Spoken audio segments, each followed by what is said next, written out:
Connie Hymes-Wilson's family making their presence known in court today, begging for a harsh sentence as they described the 4-year-old as their bright and shining son. The judge handing down a 20-year prison sentence for Creighton. I was coming to speak for my granddaughter and my daughter because when they're weak, I'm strong. And I just wanted to make sure that the judge heard us and felt us. And how do you think it went? I think it went great. I think it went good, even though, we always want that maximum sentence, but I think it was fair. So many emotions today, Hannah. Once Creighton is released from prison, he will not be allowed to drive. Right, Deanna, that was part of the judge's sentence here late this afternoon, handed out actually just within the last hour. Now, as you saw, I was able to speak with Zakani's grandmother here today. She did call the judge's decision justice and will provide them closure at this point. She says that she thinks about her granddaughter every single day and made a point to say that if alive, Zakani would be 7 years old today and getting excited about heading into the 2nd grade this fall. So heartbreaking. She was just 4 years old when that incident happened. Hannah Hilliard, live in Milwaukee tonight. It's an ordinary Tuesday morning. Sunny, mild, the kind of day that doesn't feel like it's about to become the worst one of someone's life. A mother and her 4-year-old daughter step off the curb. They're not going far, just across the street to the Domino's on the corner to grab something to eat. Nothing unusual about that. Nothing that should make you nervous. Except somewhere behind them a car is already moving, fast, too fast. And here's what you need to understand before this story goes any further. The person behind the wheel isn't a stranger. He's not some anonymous driver who happened to be in the wrong place at the wrong time. He's her mother's boyfriend. He lives in their house. He knows the child's laugh. He knows what day's trash goes out and what she likes for breakfast. And in the next few seconds, he is going to hit them both, and then he is going to leave. This is the story of Zakani Hymes-Wilson, 4 years old, Milwaukee, and a hit and run that shouldn't have happened because the man responsible had already killed someone before, and the system let him get back behind the wheel anyway. But it's what happens at sentencing, what the judge says to him, and why that most people watching this don't see coming. So stick with me to the end, because that moment is the whole reason this case matters.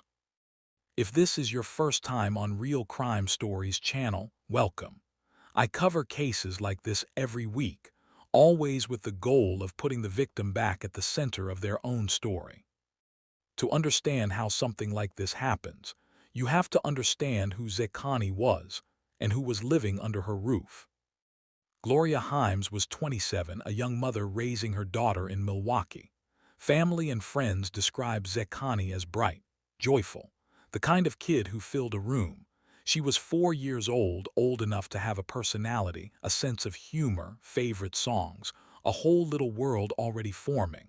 That September, she would have turned 7. She would have been starting 2nd grade. Living with them was Donald Creighton, Gloria's boyfriend at the time. Not a stranger lurking in the shadows, a man who shared their address, who was, by every outward appearance, part of the family. But here's the thread this documentary keeps pulling on. Donald Creighton should not have been driving.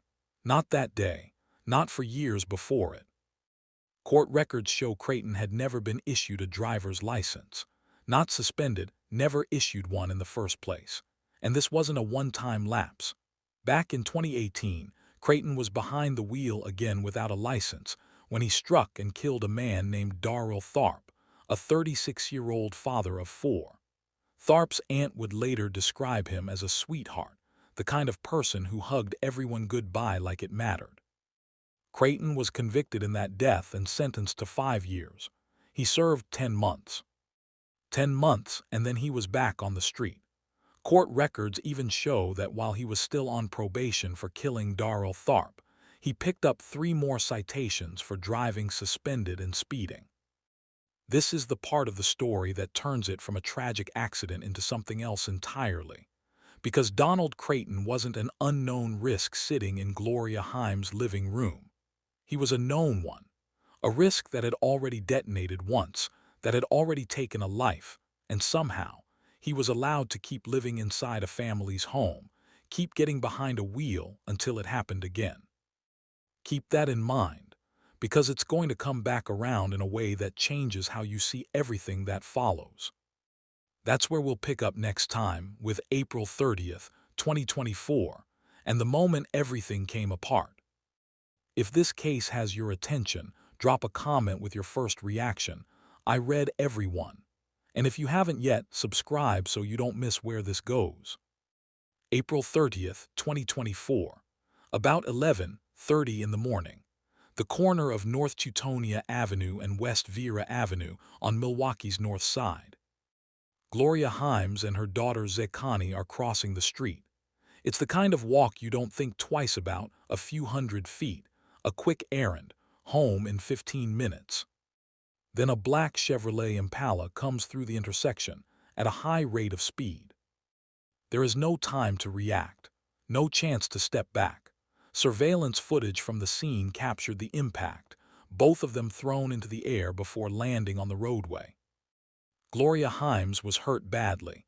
A broken femur, a broken tibia, a broken fibula, abrasions, contusions, the kind of injuries that tell you exactly how hard that car was moving. And here's a detail that should stop you cold. Witnesses say that in the middle of her own shock and pain, Gloria was crying out, "What did I do wrong?" and asking where her daughter was.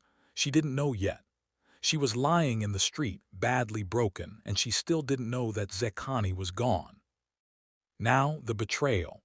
This is the moment the title of this case is built on. The footage shows the driver of that Impala, along with a passenger, actually stop the car. They get out. They run toward Gloria and Zekani, and for a second it looks like help is coming. It wasn't. After about a minute, the driver turns around, runs back to the car and drives away, leaves them both in the street. The passenger, his sister, stays behind. A responding officer tried to revive Zekani at the scene. It didn't work. She was pronounced dead right there, on the pavement, a few hundred feet from the dominoes she never got to reach. The man who did this and then ran was Donald Creighton, Gloria's boyfriend, the man who lived in their house. That's where we'll leave it for now. Next time, the identification, the chase, and the sister who chose to stay. If this is hitting you the way it's hitting me, let me know in the comments, and subscribe if you want to see how the investigation unravels. At the hospital, badly injured but conscious, Gloria Hymes did something that would crack this case wide open almost immediately. She identified the driver. Donald Creighton, her boyfriend, the man she lived with. She told police it was him, and she told them the car belonged to him too. Police went looking for that black Impala. They found it abandoned near a set of railroad tracks, left behind like Creighton didn't care what happened to it anymore, as long as he wasn't in it. But Creighton himself was still out there. Later that same day, officers located him, not on foot, not hiding in a house, but in another vehicle driven by 23-year-old Adriana Merkel. What followed was a high-speed chase through Milwaukee streets, ending when Merkel crashed the car in Wauwatosa. Creighton tried to run on foot from the wreck. He didn't get far. He was taken into custody at the scene. Now the sister. Remember her from the crash itself, the passenger who got out of the Impala with Creighton, who ran toward Gloria and Zekani in that first moment. Her name is Destiny Creighton, and unlike her brother, she didn't run. She stayed. She rode in the ambulance with Gloria to the hospital while her brother was somewhere else entirely, trying to disappear. Later, she'd tell investigators something that cuts right to the heart of this case, that Creighton said he couldn't live with this on his conscience. Not that he didn't do it, not that it was an accident he could explain away, just he couldn't live with it. And yet he still ran. He still tried to get someone else to help him flee from police. Whatever that comment meant to him in the moment, it didn't stop him from doing the opposite of the right thing over and over, in the hours that followed. Creighton was ultimately charged with 5 felonies and a misdemeanor hit-and-run resulting in death, hit-and-run resulting in great bodily harm, operating without a license causing death and great bodily harm, obstructing an officer, and soliciting another person to flee from police. Bond was set at $500,000. Next time we slow down, because before this story goes back into a courtroom, it needs to make space for who Zekani actually was, and for the community that showed up for her. Before this story goes back into a courtroom, before it becomes about charges and pleas and sentencing guidelines, it needs to slow down, because Zekani Hymes-Wilson wasn't a case number. She was a 4-year-old girl, and Milwaukee didn't let her disappear into the paperwork. Word of what happened spread fast, and it hit people hard. This wasn't a stranger danger tragedy the city could file away as random and move on from. This was a child killed feet from a pizza place by someone who was supposed to be part of her family. The community responded the way communities do when something feels unbearable and they need somewhere to put the grief. There was a vigil at the intersection where she died, North Teutonia and West Vera, the same corner she never made it across. People gathered with candles, with signs, with each other. There was a balloon release. If you've never been to one, it's simple and it's devastating at the same time. A crowd of people, a countable number of balloons, and then all at once they let go. And everyone watches them go up together, because it's easier to grieve looking up than looking at each other. And there was a funeral procession escorted by motorcycles through the streets of Milwaukee.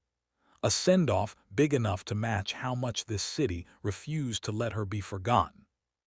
Milwaukee's mayor, Cavalier Johnson, spoke publicly about the case, visibly frustrated by what had happened, a preventable death, caused by a man who never should have been driving in the first place. This is the part of the story that matters most, even though it's the hardest to sit with. Because everything that comes next, the plea deal, the sentencing hearing, the legal maneuvering, is going to feel cold by comparison. Courts deal in charges and statutes. They don't deal in balloon releases or motorcycle escorts or a 4-year-old's laugh. So hold on to this moment. Hold on to the fact that an entire community stood on that corner because a little girl mattered to them, even though most of them never met her. Because next time we go into that courtroom, and it's where this case finally pays off everything we set up in the first act. 2 people were charged in connection with what happened to Zekani and Gloria Hymes. Their cases didn't end the same way, and the contrast matters. Adriana Merkel, the woman who was driving Creighton when police finally caught up to him, the one who led officers on that high-speed chase through Wauwatosa, resolved her case first. She pleaded guilty to fleeing police. A charge of recklessly endangering safety was dismissed as part of the deal. In July, she was sentenced to 3 years of probation. No prison time, a chase that ended in a crash, and she walked out with probation. Keep that number in your head, because now we get to Donald Creighton. Creighton pleaded guilty to reckless homicide, hit and run involving death, and hit and run involving great bodily harm. At the sentencing hearing, the courtroom was packed. Gloria Hymes, along with dozens of her family and friends, sitting through a hearing that would decide what 20 months of grief was legally worth. Gloria spoke, and she didn't soften anything.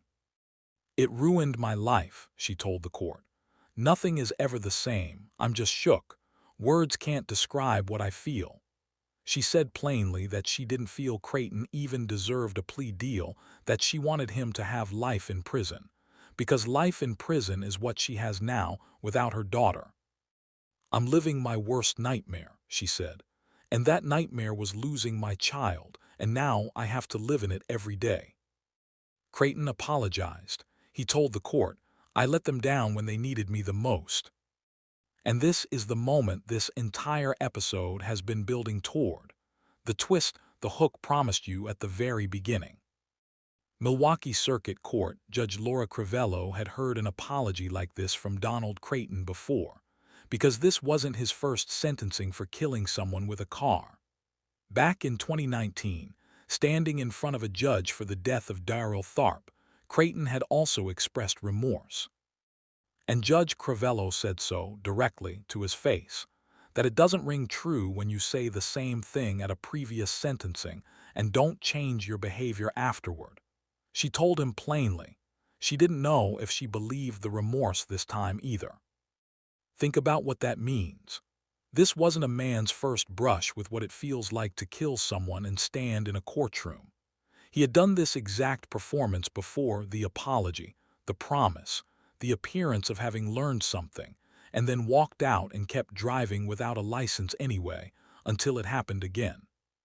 Creighton was sentenced to 20 years in prison, plus 15 years of extended supervision.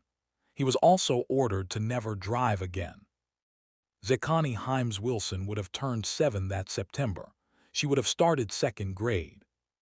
That's where we'll leave the legal story, but not where we're going to end this. Next time, we zoom out and talk about what this case actually says about second chances, about systems, and about Gloria, who has to keep living long after this courtroom emptied out. So let's step back from the courtroom and ask the question this whole case forces you to sit with. This wasn't a random tragedy. It wasn't a freak accident, a one-in-a-million convergence of bad luck. Donald Creighton had already killed a man. He had already stood in front of a judge, already promised remorse, already been given a second chance behind the wheel he was never legally allowed to hold in the first place.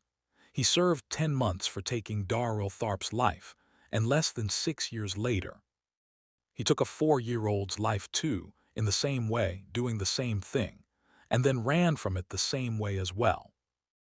That's the through line of this entire story. Zekani Hymes-Wilson didn't die because of bad luck. She died because a known, documented risk was allowed to keep living inside her family's home, and nobody stopped it before it detonated a second time. Somewhere out there, in a version of this year that never happened, Zekani is turning 7. She's picking out a first day of 2nd grade outfit. She's got a backpack, maybe a lunchbox with a cartoon on it, opinions about who she's sitting next to in class. None of that gets to happen now. All of it stayed in the street on Teutonia Avenue. And Gloria Hymes is the one left to carry what's left. Not Creighton. He's the one behind bars now, 20 years to think about what he did. Gloria is the one who has to keep walking past that intersection, keep living in a body with a leg that was shattered that morning, keep waking up every day in a life that got permanently rearranged by someone she trusted enough to let live in her house. That's the story this case tells, underneath the charges and the plea deals and the sentencing math. A preventable death, and a mother who has to survive it for the rest of her life. If this case stayed with you, that's the point. Zekani deserves to be remembered as more than a headline. Drop a comment and tell me what part of this hit you hardest. And if you haven't already, subscribe. We cover cases like this every week, the ones that ask hard questions about who gets second chances and who pays when the system gets it wrong. Thanks for watching. We'll see you in the next one.